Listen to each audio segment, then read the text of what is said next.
Welcome to a special edition of Brada's Brandon Thoughts, our podcast here from the Hawkeye of the Storm. It's week 211, and I'm joined by a familiar face. The reason it's a special edition is because we got a guy who we've had on the show several times in the past. It's Frank Henderson. He's the uncle of Tony Perkins, and of course, you got the TP swag gear on right now, Frank. You're sporting it loud and proud, and we're coming, as we record this show on the 30th of January, we're coming off an impressive victory over the Rutgers Scarlet Knights. So first of all, before we get down to the nitty-gritty, this is going to be 30 to 40 minutes of Hawkeye basketball, not just about Tony and the backcourt, but just Hawkeye hoops. Appreciate you taking the time. And what have your winter months been like back home in the great state of Indiana? Man, thank you, Corey. It's a pleasure to be back on the Hawkeye of the Storm. Go Hawks all day, every day. This winter has been very interesting. I mean, it's been a mild winter as far as weather-wise for us, but even for our Hawkeyes, man, I mean, it's been an okay season. It hasn't been terrible. It's been good. You know, we're winning games, and there's some games we should win, but I'm not complaining. I think we'll be okay by Big Ten tourney.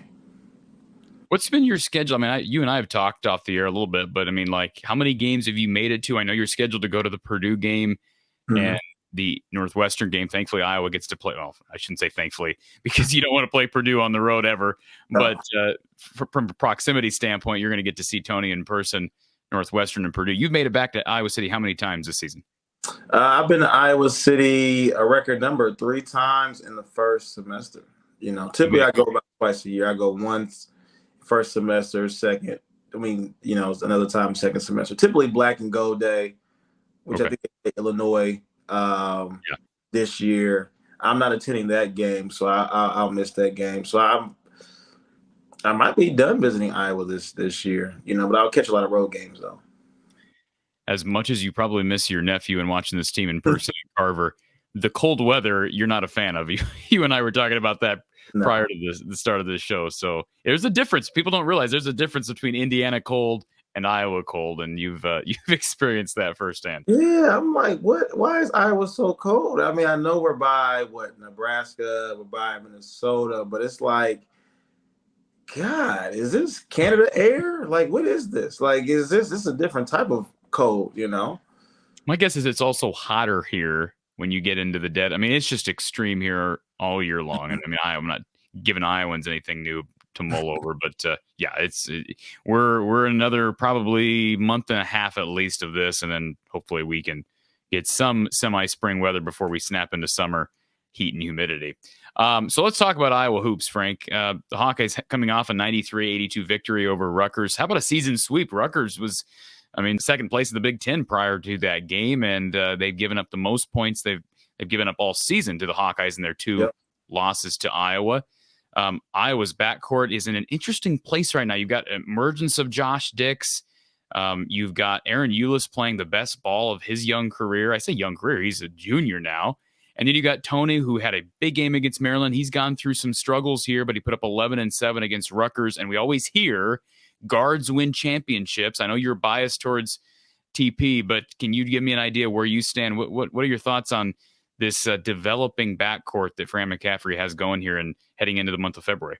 The beautiful thing behind Iowa is that they have so many weapons.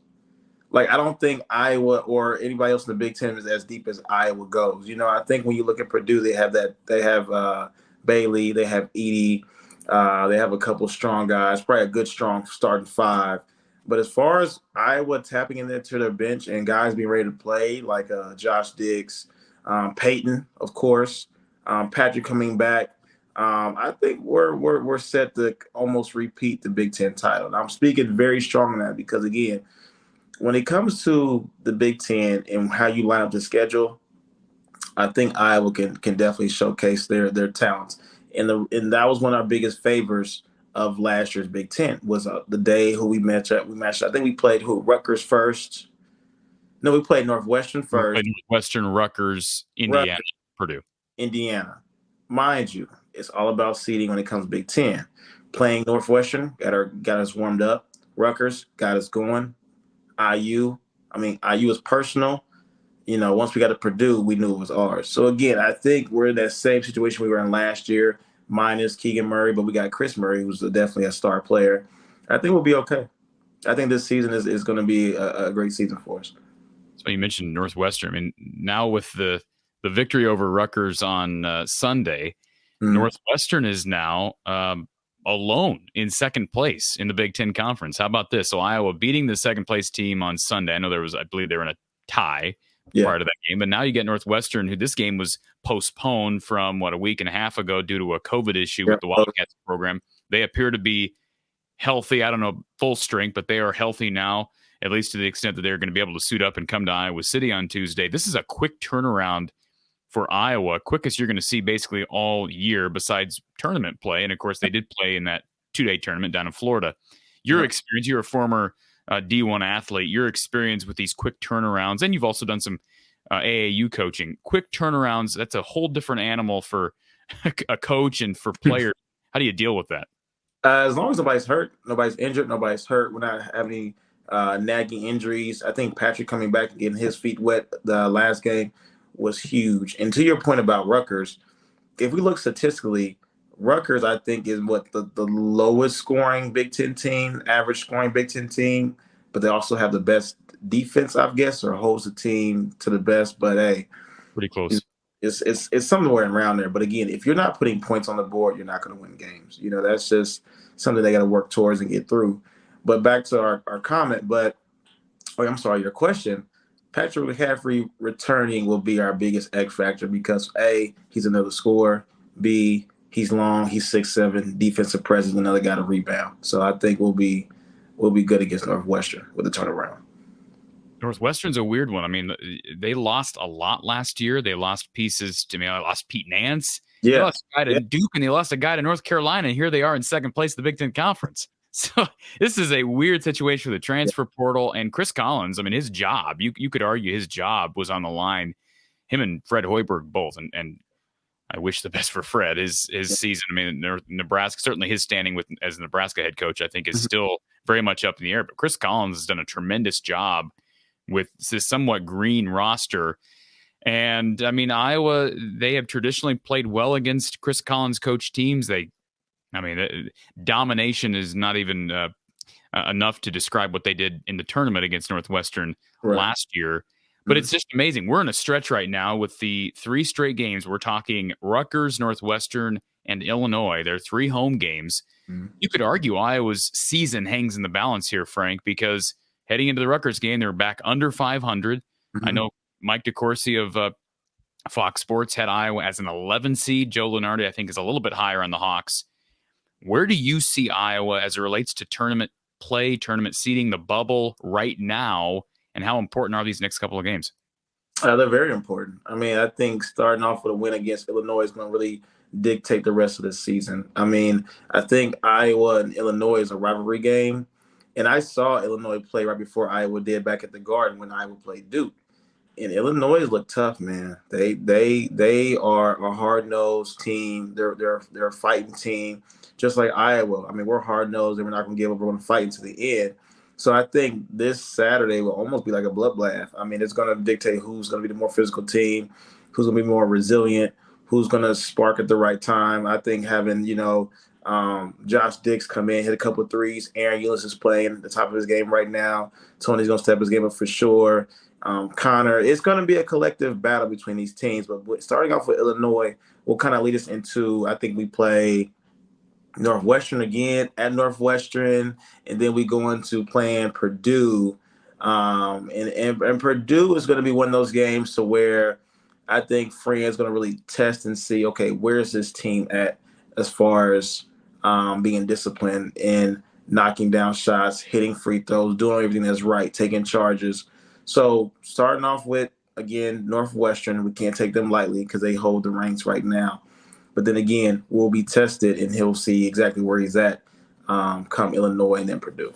So I think going into this, I think you're right. These next three games are very important.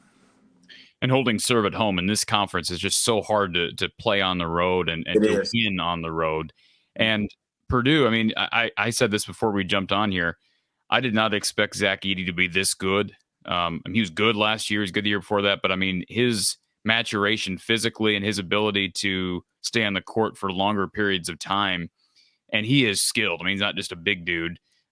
He's not Isaac Haas. I hate to rip on Isaac Haas, who was he was a beast because of his size and had some skill. But boy, Zach Edey, he's been compared to a poor man's Yao Ming. Maybe not even a poor man's Yao Ming. He is a big, he had 38 skill set.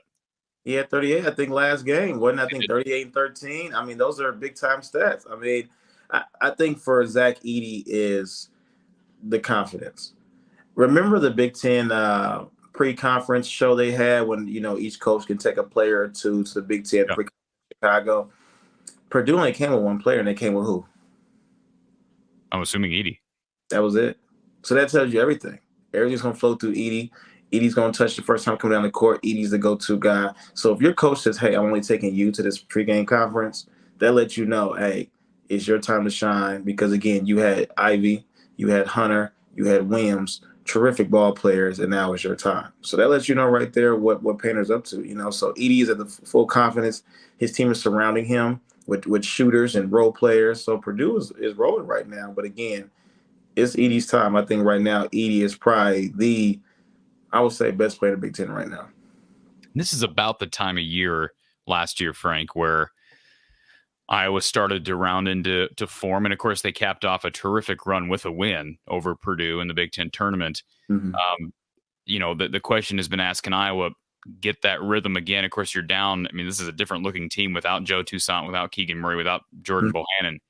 What's the key for Iowa to be able to have the type of February that gets them into a groove to where they can compete, not only in the Big Ten tournament, but in a tournament, NCAA tournament that they've struggled in the past? What's the key to building that momentum now? Being ready. I think we're building momentum in other areas, again, outside of our starters. Josh Dix, momentum starter. Peyton Stanford, momentum starter. And most importantly, I think one of the most aggressive guys on the Iowa team will have to be Tony. I think once Tony is going, I think you and I talked about this backstage. It seems like when he's going, everybody else flows along with him. You know what I mean? Chris is going to be Chris. And that's one thing I like about Chris. He's going to give you 20 and 5. He's going to give you 22 and 6 regardless. Connor's going to be aggressive. Peyton's going to knock down a couple of shots, whether he's on or off. He's going to give you a couple of shots. I think when this team is collectively aggressive with Aaron Ulis giving you 12 or 14 buckets a game, when Tony Perkins is giving you 12 to 14 buckets and 6 rebounds a game, when Chris is hitting shots, when Connor's playing well defensively and knocking down a couple of jumpers, Patrick being as well as he is, Josh Dix, this team still has the same chemistry as before, but they're finding new avenues to win games. And I think once they kind of find that mesh, it's all going to come out perfectly. Let's talk about Tony Perkins. So your nephew has had an interesting junior year. Mm-hmm. And I said to you at the outset, I'll just be completely frank, no pun intended there, totally upfront, that I think he has been, I don't know, not himself over this past month. And we've had a lot of people say that. I think you've even observed that to an extent. Right. I go back to November and December, and I'm thinking the Seton Hall game. I'm thinking the Iowa State game. And it was just almost like an edge that Tony was playing with, and his desire to seek out contact, which I think makes him special, his physicality, especially when he gets in the lane. Mm-hmm. And I don't know what the difference is. Certainly the scouting report being out on him, that's one thing that I believe it was Wade Lookingbill mentioned on our show last night with Coach Close. The scouting report is out on Tony, and perhaps that's something now he's got to counter that. Right. Would you attribute some of his struggles in the month of January to teams adjusting to him, or is it something else? I think teams collectively are going to answer your question. Teams are going to adjust collectively to any star player. I think to become and set your side outside of the others is always evolutionizing and changing your game. I think for Tony, his confidence right now is still there. I think he just has to find other ways of getting the ball in the basket and still being a team player. Sometimes I know as a point guard, which I once was, sometimes you have those deciding moments in your head. Do I pass the ball? Am I an assist guy? Is it time to score? Am I shooting too much?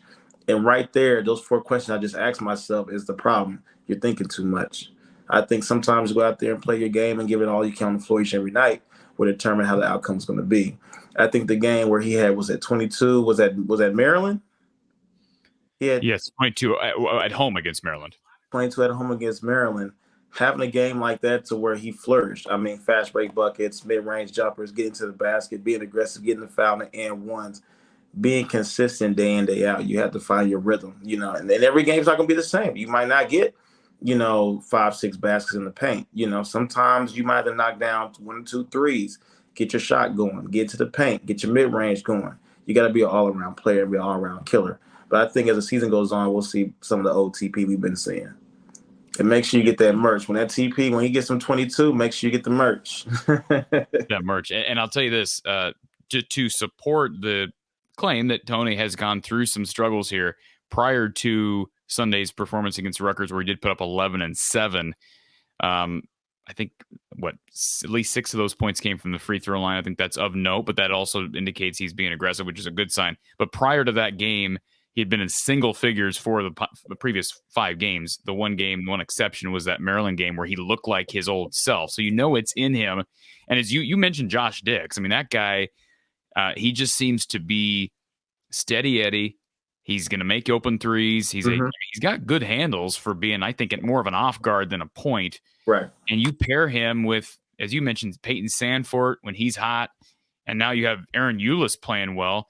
This is not a bad backcourt. I mean, people look at Iowa's backcourt and say, "Oh, this is why Iowa didn't win the March because they never have a good backcourt." I think that's maybe a bit misconstrued. I think that's a bit overhyped.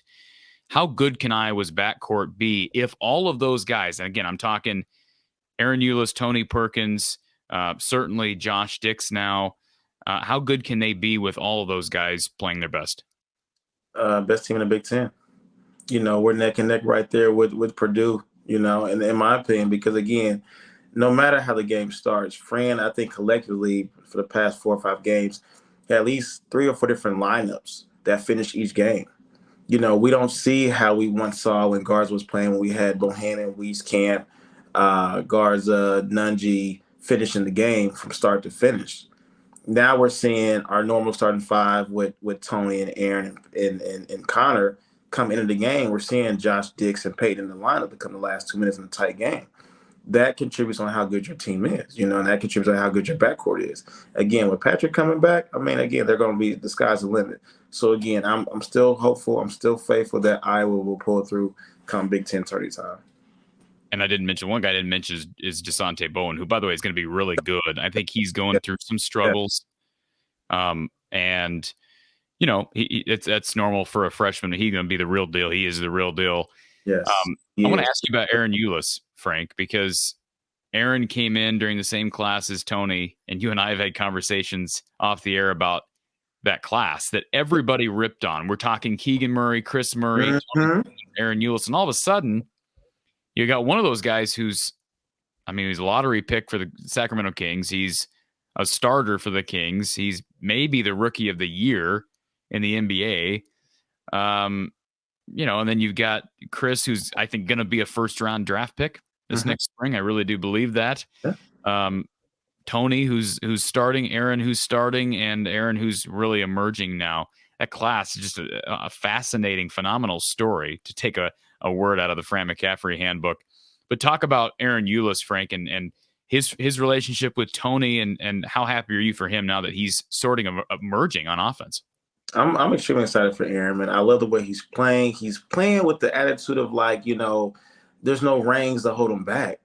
Like, just go. I remember talking to Aaron and his dad after the game or during the game, talking to his family, and him and his dad and I talk all the time. I mean, we text, we talk at games all game, and the same thing he's been repeating to Aaron: just go, play your game, don't think, just play. And this is the type of ball I love to see by Aaron. I mean, aggressive, coming down the court, pushing the floor. I mean, there's sometimes he's pushing the floor in and out, gets to the basket, one dribble layup. I like stuff like that because it keeps the defense in check, and just lets like, hey, we got to stop this guy, because once he goes full speed, there's no stopping him.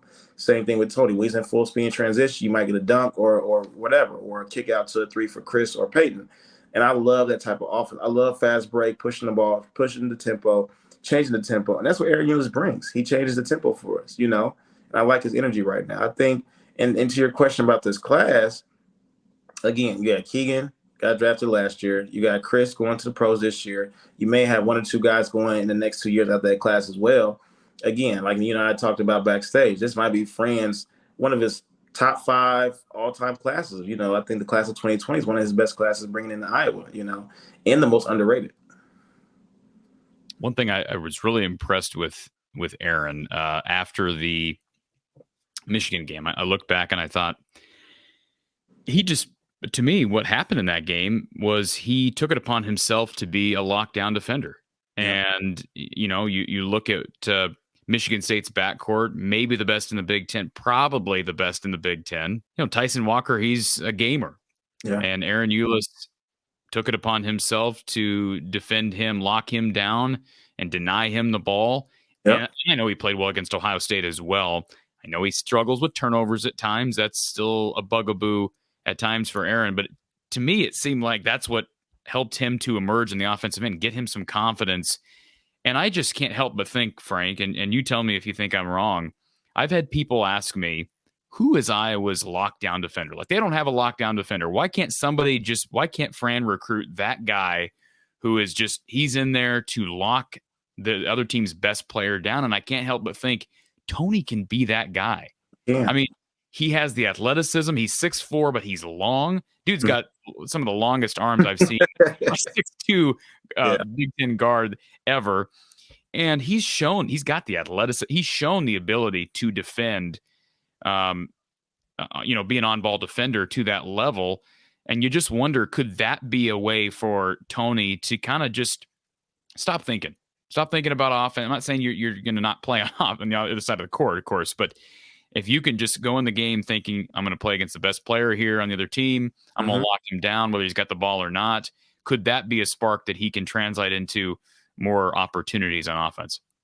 That is you're absolutely right. I mean, just being a lockdown defender will create that, defense will turn to offense. I think when he was playing with Bohannon last year and Keegan in lineup, I think he was that go-to guy defensively. I think his main role was the team's best guard. Because again, we saw him against, Trey Galloway last year at the Big Ten tournament. We saw him against Jaden Ivey, guard Jaden Ivey the entire game.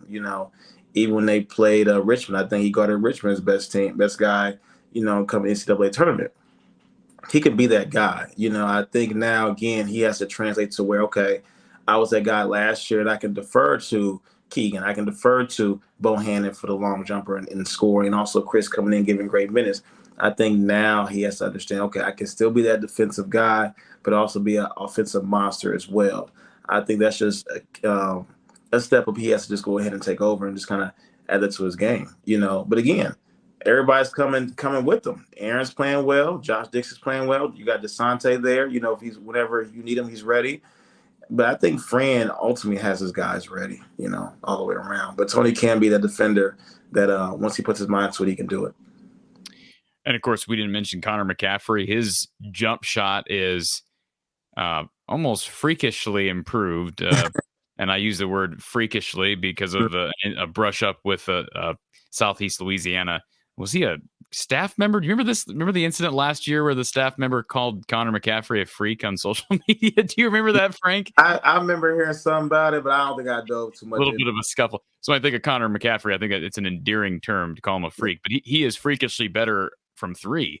Yeah. And that's one thing that I look at Tony Perkins, that's never been his, I don't think his strong suit per se is his outside shot. He can shoot the three. Right. Prior to yesterday, and again, we're recording this on Monday the 30th, prior to his game against Rutgers where he did make his only 3-point attempt, he was 2 of his previous 13 shots from three. So you just wonder, sometimes these things can snowball and teams start playing off you, and if you're not knocking those threes down and making them pay. Aaron Ulis is a perfect example. He's been making teams pay. They're not guarding him from three, so knock him down, and he's not hesitating. So, you just the reason I bring this up, Frank, is you just wonder, as I said earlier, when Aaron's playing his best, when Tony's playing, we haven't seen those two guys play their best basketball together. I'm waiting, just like everybody else is waiting. I think once you get Aaron going and Tony going, it's unstoppable. And I always want to refer back to this game. I think it was their freshman year. I think we went on like that 15-0 run or 18-0 run. I think Fran got pissed one game and put all the freshmen in. I think he left Keegan in there. He put Chris in there, Tony, Aaron. I think he put I think he left Nungy in there with that group, and they went like on a 15-0 run. I said, "Woo, that was a sign then, of what they can do if they put all their heads together." Same situation. You guys are still the underdogs, regardless. You know what I mean? Whether you're the seniors on the team, oldest on the teams, still have that same underdog mindset. You're trying to get to the next level. And again, once they put their heads together and they play, I mean, again, I was the deepest team in the Big Ten. I'm telling you, and I'm gonna keep saying it over and over and over again. Playing together will make a strong bond. And not many people expected. Here we're recording this as kind of our midway through the conference season type of show. Nobody expected Ohio State to be third to last in the Big Ten Conference, and who's the team right above them but Wisconsin, and then Michigan. Of course, Iowa's tied with Michigan 5-5. Iowa beat Michigan in Carver. Wisconsin's going to be fighting for the tournament 12-8. Michigan's 11-10 right now. I don't know where the bracketologists, the experts, have them. Ohio State's not a tournament team right now at 11-10, 3-7 in the conference, and then you have teams like Penn State, Rutgers, Northwestern, that I think a lot of teams expected to take a step back. Even Maryland, with a kind of a green coaching staff.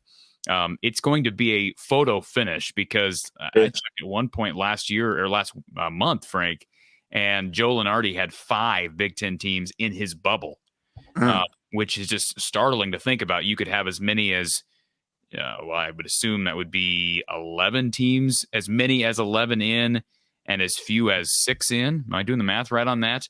That's an incredible discrepancy, and it's going to come down to which teams can battle, and depth is going to be an interesting storyline with Iowa because, this is the most physical conference in the country, and there is this narrative out there that Big Ten teams struggle in March, and part of the reason is because they're beating up on each other. I know Coach Close does not buy into that. How much credence do you give to that theory? You live in Big Ten country. I know you played college basketball yourself. How much do you buy into the fact that, or the idea out there, that the physicality of the conference and how it's officiated could potentially slow teams down once you hit the tournament? When it comes to the Big Ten in the NCAA tournament, I'm not too faithful with us at that point because I'm gonna tell you why. A couple things. The style of play that the Big Ten has. We have a half-court basketball type of style of play. We have pin downs. We have backdoor screens. We run flex plays. Everything is predicated on the half-court basketball. And having a great offensive game. I mean, the half-court is great, right? When you go to the NCAA tournament, you now have officials from different conferences reffing those games. You may have an ACC ref. Reffing against Michigan, against Providence. You know what I'm saying? So the style of play is a little bit different from what they're used to seeing, what they're used to calling. Because again, different conferences may have different rules and regulations on how they, control and dictate the game. So again, my last point to that would be when Big Ten teams play against aggressive teams such as like a ACC or SEC who are predicated on up and down constantly, fast breaks, 1 or 2 dribbles to the basket, 1 pass goes to the rim, it can throw us out of rhythm. It can really throw us out of rhythm. One coach that adjusted well with that over time has always been Tom Izzo. He's one coach that always adjusted when it came to NCAA time, saying, hey, we're going to stick to our game plan, but defensively, we got to get back because these guys are going to try to beat us up at the glass, push the ball up the court, and just try to outrun us throughout the entire game. A lot of Big Ten teams, yes, are talented, but a lot of Big Ten teams don't have the athleticism neither, as these SEC and ACC teams do. Some conferences are predicated towards the guys that can dunk and run and jump, and the 6'7" guys playing the point, 6'8" guys playing the point. Big Ten is just Midwest basketball. You have a guy who's 6'1", 6'2", he's a point guard. The guy who's 6'4", 6'5" is a 2 guard. 6'7" is the 3 guard. It falls in that ranking. I'm curious to see how Bailey from Purdue going against a 6'7" guard from SEC. If Zach Edey can go against 2 guys in the post, 1 guy's 6'10", 1 guy's 6'8", and they're super athletic, So when the Big Ten goes again to the NCAA tournament, it really comes down to discipline and just understanding, saying, hey, these are our things that we're weak in. These are things that we're good at. Let's continue to put more emphasis on our strengths to win the game. So again, the coach who's going to do the most adjusting and make those adjustments while the game is going is going to be the team that goes the furthest, representing the Big Ten come NCAA tournament time. I read last night, and this was a credit to a commenter on our postgame show with Coach Close, that Iowa is one of is it just 11 teams nationally with 5 quad one wins? 5 quad one wins. Those are legit quad one wins. And I don't think you're going to lose. Like Indiana's playing great basketball right now. Yeah, they are. Which is ironic because you're midway through the season and it's like, okay, it looks like once again, Indiana, they're preseason Big Ten favorites and they're kind of play second fiddle to, the team across the state at Purdue, but they've won I think 5 straight now. Indiana has. Yeah. And how about that win for Iowa at home, coming back from 21 down? And then, of course, Seton Hall is going to be a really good win on the resume. Clemson, I know they're kind of fringe quad one territory right now. Yep. Resume-wise, Iowa's got a very odd resume because you've got all these quad one wins, but you've got a quad 4 loss to Eastern Illinois. You got absolutely killed against Nebraska on the road. The resume is just interesting, and with how the bracketologist, or I should say the committee, looks at this, it will be interesting to see. First of all, you just got to get in the tournament. Mm-hmm. But how do you weigh a bunch of quad one wins versus some really bad losses? Because we haven't ever seen a loss as bad as that Eastern Illinois loss is, and it will hurt you come March. It just will be interesting to see to what extent that affects Iowa. Yeah. To answer your question, Corey, I really don't have an answer for that. I mean, the Big Ten has notoriously always, win one, lose one, win one, lose one. I mean, the Big Ten is a very, very, very competitive conference. I think all the coaches figure each other out in some way, shape, or form. I mean, we haven't seen a dominant Big Ten team in a while. I think Purdue right now is probably, the most dominant team in the Big Ten, but we haven't seen a team like this run through everybody since maybe, as far as I know, the 2001 Michigan State, when they was just dominating, just everybody. And by the way, I did look at it. They have 11. So there are 11 teams in the country nationally that have 5 or more quad one wins. And we're talking Iowa, TCU, who, by the way, beat Iowa, Kansas State, Iowa State, who Iowa beat, Texas, Xavier, Alabama, Baylor, Arizona, Purdue, Kansas. So quite a grouping there. You look at some teams who are ranked in the top 5 in the country. Houston, Tennessee, neither of those teams have 5 quad one wins yet. Illinois doesn't have 5 quad one. It's just an interesting fact, and you're going to have opportunities at more. I'd have to look to see where Northwestern sits in the net. I'm guessing at home win against them is not a quad one win. But with Illinois coming to town, Illinois is another hot team right now. I believe they've won, again, I'm kind of doing this here on the fly. Illinois has won 1, 2, 3, 4, 5, 6, 7, 6 of their last 7 games. And they're kind of just flying under the radar, right? Like nobody's talking about Illinois, but they've got a 15-point win a couple weeks ago against Indiana. They've beaten Wisconsin by double digits twice in a row. I know Wisconsin's not what maybe we thought they were, but they're still Wisconsin. They're going to play defense and make it hard, and it's hard to win in the Kohl Center. So Illinois is another intriguing one. I just don't remember a more balanced league. I guess that's what I'm coming around to. And if you're ever going to have a year where you have a bunch of quad one wins and some bad losses, it would probably be this year. It would be. You're absolutely correct. I think this year is definitely an odd year. And if you're going to have quad one wins, capture them while you can. I guess how many games do we have left in the rest of the season? Big Ten games, 7. We're midway, so we got 10. We got 10 games left. 10 games. I think out of those 10 games, we have to have at least a good 6 quality wins. At least 6 quality wins, to even if we don't necessarily edge ourselves too far to the Big Ten tournament, we at least have a chance to get bid into the NCAA. And I know it's hard to pick at this point. I mean, because every game is difficult. It is. But just to run through this real quick, Frank, I got Iowa against Northwestern Tuesday. By the time a lot of people watch this show, that game will probably have been completed. This is going to be released early on Tuesday. Right. I like Iowa's chances against Northwestern. Illinois is a toss-up at this point. I'll take Iowa simply because they're at home. I know it's a sold-out Carver. I agree. Saturday. Certainly would take Purdue in that one. I got Iowa at Minnesota. Got Iowa against Ohio State at home. At Northwestern, would probably take Northwestern. But again, traditionally, that's not the toughest road game in the world. At Wisconsin's going to be difficult. You get Michigan State at home, Indiana on the road. I'd certainly take the Hoosiers.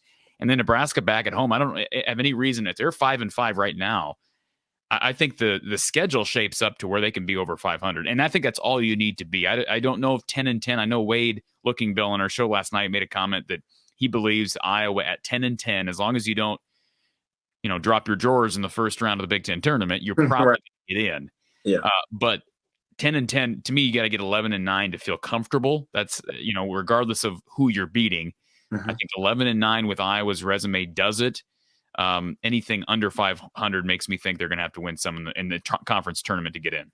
Yeah, I agree. I think to piggyback off what you were saying earlier, I think we can get that win at Wisconsin. If you look back at that game, we went to overtime with Wisconsin. I think we'll get them there at Wisconsin this time. We'll get Michigan State at home. I think I'm very confident in that as well because it was a very close game. And competitively, those kids aren't going to let that happen again twice. Illinois, again, I think you and I know that's going to be the bubble game for Iowa is Illinois. Purdue, I hate going to Purdue as a fan, for one. But you go there, right? How many Purdue games? You just go to one per year? No, I've been to. I think have I been to Purdue twice when they played Iowa. I think the Iowa's played there once since Tony's been there. They played them once. They played them again for the second time this time. The only reason I like going to Purdue is because they put all the parents behind the retired jerseys, all the way in the nosebleeds. Really? They put them way up in the nosebleeds. So what they do is they put, if you have more than 2 tickets reserved per player, they're gonna put the parents behind the bench. The rest of the fans and family will go up into the stands behind the nosebleeds. So you may have a total of every player had their parents there, that both their parents will be there, but the rest of the aunts, uncles, cousins, and just normal Iowa fans are gonna be behind the nosebleeds in the corner. It's the worst place to be if you're visiting Purdue. But again, Purdue is a very tough place to win because I knew at the beginning of this year, because I have Purdue fans all around me, they sold out at the beginning of the season. They pack, Mackey Arena. They fill that place up. So it's a tough place. But yeah, Illinois is gonna be the bubble game for us. I want to pull out Purdue. We pull out Purdue. I mean, I think our chance at that point, we might have just to get past the first round of Big Ten tournament, just make NCAA. Their one loss was at home. All right, their one loss was against Rutgers at home, and Rutgers ain't particularly big, although they do have a tremendously athletic 5 in Cliff Amori. But it'll be interesting to see how. I asked you the same question last year, but how does Iowa defend Zach Edey? Because right now Josh Agundele is not healthy. Yeah. And, Riley Mulvey's played some. In fact, both those guys played in the Big Ten tournament against Zach Edey and were effective in spurts. So if you get a healthy Josh Agundele back, do you see Fran turning to both of those guys in spurts? Do you see them just going exclusively in zone? They've obviously been playing a lot of the matchup zone here lately. How do you deal with Zach Edey, given the fact that Iowa's a bit undersized? If we can hold Zach Edey under 20 points, we'll win the game. If we can hold Zach, let me take it back. If we can hold Zach Edey under 15, we have a chance to win the game. But that starts with Agundele and give me some spot minutes by Riley. I think asking Rabacha to do guard Edey and be offensive dominance is asking for a lot out of him. I think Rabacha does a great job at the position, the job he's given. But guarding Edey and being an offensive threat will be a lot on him, and staying out of foul trouble. That's where a lot of beats go wrong with Edey. They get into foul trouble early. So I think Josh coming back, he'll have to come back for that game. I think he'll be ready. Have you heard anything on that front that you can share? I mean, is he? I've talked to Josh every time I go to Iowa. I talked to him before the game, after the game. We chit chat. I mean, he's getting better. I know the Ohio State game. I think they wanted him to play, but I don't think he was physically ready at that point. But I think now he's getting his conditioning in to get back in the mix. So I think we may see him possibly Illinois to come back. After Illinois, I think once then we'll start seeing Josh get a couple more minutes in there. But if he comes back for Purdue, that'd be great for us. By the way, you mentioned Wisconsin and how tough it is to play in the Kohl Center. I will say this is kind of an anomaly this year. They have the second most home losses of anybody in the Big Ten. They got 3 games they've dropped at home. So the Badgers are not invincible on the road. And if you're a team like Iowa, that's, you dropped one against Wisconsin early in that overtime game. That's one you'd like to steal. And if you can protect home court, again, you're going to be at least 10-10. And right now they're on pace for that at 5-5. Of course, the win at Rutgers was, I think we're going to look back at that win and say, wow, what a big win at a big time in the season during the middle of that 4-game winning streak. So the Hawkeyes will take on Northwestern Tuesday. Of course, we'll have Iowa postgame with Coach Gary Close following the game. The Hawkeyes have hopefully begun a new winning streak here. Tony, maybe for those who are watching this on Tuesday, give us some keys for Iowa to win at home against Chris Collins and the Wildcats. Mm-hmm. Yep. I think the keys for tomorrow's win, again, will start off by being aggressive from the start. Secondly, Patrick coming back will be a great boost coming off the bench. I think if we can have another great game like that against Maryland, I think we'll be in good runnings. I don't see Northwestern being a big threat offensively with us. I think the keys will all contribute on how well we play. I don't think Northwestern beat us. I think we might beat ourselves if we do have that loss. But ultimately, if we play well, we'll be fine. Post-game following the game, it'll be a BTN game at 8 p.m. Central Time. Post-game right here from the Hawkeye of the Storm live on YouTube and, of course, podcasted following the game. How can people get some TP merch, Frank? Tell us about the merch. The merch was actually Tony's idea. He told me last summer, he said, hey, I want to drop a line that kind of represents me and my brand. So we have several action photos, not actually listed on the website. This was one that was on the website. The TP11 is actually his logo here. We'll be dropping some merch here before the Big Ten tourney. We got a huge launch again right before Thanksgiving. So we sold a lot of sweatshirts and T-shirts and long sleeve shirts, mainly in kids. Kids love, T-shirts and little things like that. So we wanted to kind of see how the season went for him, wanted him to mostly focus on playing versus, the business aspect. But as the Big Ten tourney comes along, we'll go ahead and possibly do another launch. And also, I think I might, once I come back on the show again, Corey, if you like me enough, I'll be back. I can share that link with everybody and we can get something going. Let's do it. We're going to have you on for a post-game show at some point with myself and Coach Close, and we can hopefully be recapping an Iowa win. And it's getting to the exciting part of the year, right? We got Super Bowl here coming up, right? But football is basically behind us.